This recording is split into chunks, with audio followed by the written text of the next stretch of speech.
हर गजब गजब के लोग बजग में, स्वार्थ भइल समाज हो। दुख में कहाँ बा हर केहू संगतिया,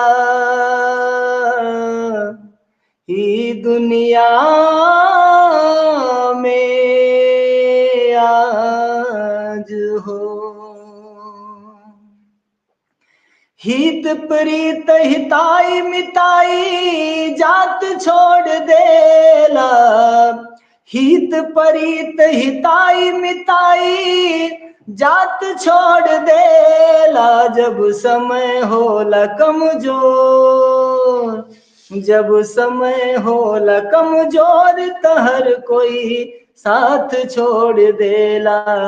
जब समय होला कमजोर त हर कोई साथ छोड़ देला। हाँ, बनला के 10 गो साथी, बिगड़ला के कोई ना। आपन बनैबा कैसे केहू तोहार होई ना। हो, बनला के 10 गो साथी, बिगड़ला के कोई ना। आपन बनैबा कैसे केहू तोहार होई ना।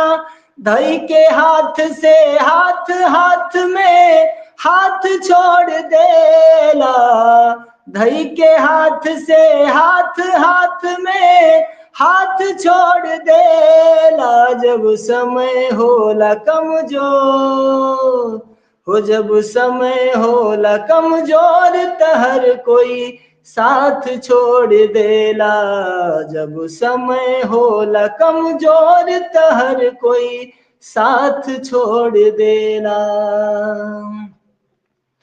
हाँ, अखिया से लोर झरे नाही पोछवैया, केहू ना सहैया होला सितम के समैया।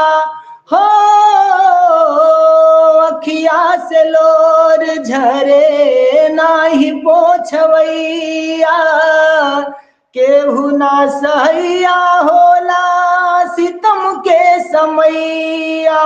धर्म कर्म रीति और रिश्ता नात छोड़ देला, धर्म कर्म रीति और रिश्ता नात छोड़ देला। जब समय होला कमजोर, कि जब समय होला कमजोर त हर कोई साथ छोड़ देला। जब समय होला कमजोर त हर कोई साथ छोड़ देला।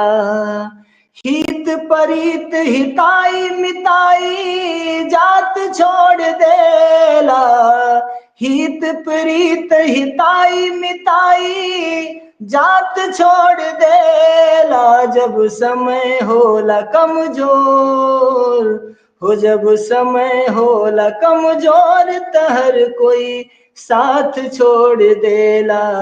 जब समय होला कमजोर त हर कोई साथ छोड़ देला।